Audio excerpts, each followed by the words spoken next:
folks, welcome to another edition of Dan's Grand Valley Layout. This will be update number 13, and gonna keep this one short today. Just a couple things I want to share with you. Give you just a couple of shots of the trains running around a little bit, just so you can get an idea of the layout and how it's coming together. And didn't get a whole lot done this week, but I did get a little bit, and let's take you to that. So I was able to go ahead and get the upper area scenery done. So as you can see, I've got some trees, got a dirt road there. I added some pine trees along the road here, shade tree for the mechanic shop, and a nice evergreen between the house and the shop. I added that tree a couple weeks ago, but as you can see, I've got the grass along the hillside there and the dirt road. Kind of left a little bit of grass down the middle of the road, you know, kind of cars passing. It's kind of a wide dirt road, so you'd have cars passing. Here's a, you know, one of these cars, so you'd probably have a situation like that, if not driving up the middle and leaving that grass untouched. Kind of made a little dirt area there for the car driveway, or where they work on it, you know, there. So got that done, and then we'll go down along here, follow the dirt road. I know I was batting around possibly paving that road, but went ahead and did gravel, dirt, mixture of fine earth and fine ballast. So there's where it kind of intersects with the paved road, and heads right on up there to the upper area. So quite a bit done with the scenery there. Looking pretty nice. I'm pretty happy with it. Got the lights on up there. I'll go ahead and kill the big overhead lights so we can see the lights on the buildings up there. Still haven't done the street lights here like I want to do, or get the buildings lit, but let's kill some of the lights and we'll check out the lighted house and shop. So there's a little bit of an indication of the lights on in the shop and the house, how that looks. Kind of looks nice up there with the trees and the scenery. And again, the only other building that's done at this point is the train station and the street light out in front of the station. So let me move this train out of the way and we'll get a little better shot. There we go. And you've seen this before, but just giving some people a little bit of an idea of how the layout is put together. I've got a little bit of a train yard here just for keeping some rolling stock and some engines out here. It's all manual. I haven't wired any of the switches or anything.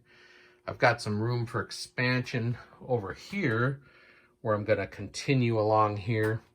It'll give me a little bit more flexibility as far as switching from the two main side tracks here.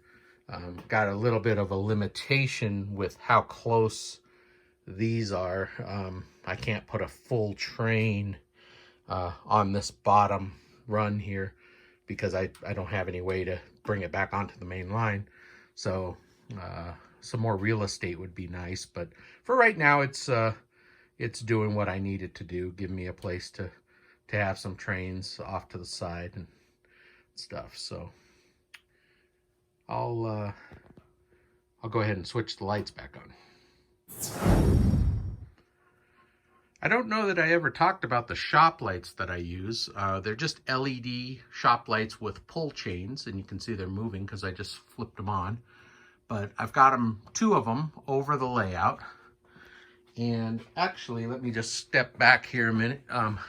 They're not centered over the layout at this point because the layout, the whole bench and everything is going to be pushed back further. I just have it out a ways from the wall back there because I still need to get back there and work on things. And then sometimes I'll have an issue. A lot of times on that bridge over there, there's just a little bit of unevenness right here where the bridge meets the land.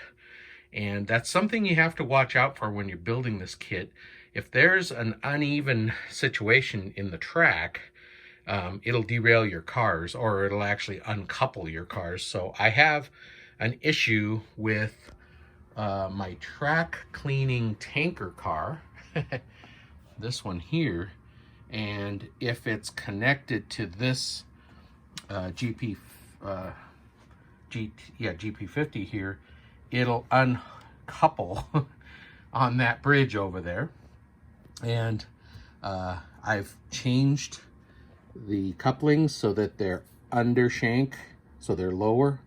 I've had to do that with quite a few of the different couplings that I use, and just to get things to track on here. I have one issue inside the tunnel here that's uneven, and it took me a lot of work to get my hand in there, in through the access ports, and kind of even those out to the point where it wouldn't uncouple the trains.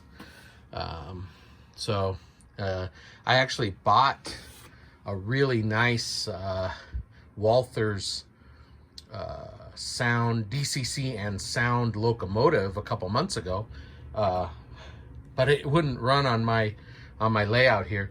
It didn't like the 18-inch radius curves, so it kept derailing everywhere. So you have to be careful. You got to get the smaller locomotives, no bigger than this, when you're running this layout for the most part, because of the tight turns. I also have pretty tight turns here, which they don't like those larger locomotives. You've seen some video of my passenger cars, and they're a bit too big.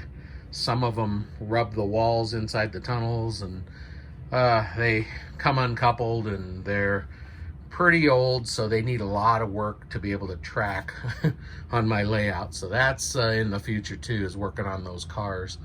But that's pretty much what I got going here. So again, there's the shop lights and my scenery and the layout. So yeah, just a quick update for some of you who are joining, and just wanted an overview of how the layout is, and some of the things that will be coming up. Like I've said in previous videos, the wiring of these buildings, street lights, and then crossing signals and traffic signals. So looking forward to getting that all done, just not sure when that's going to happen.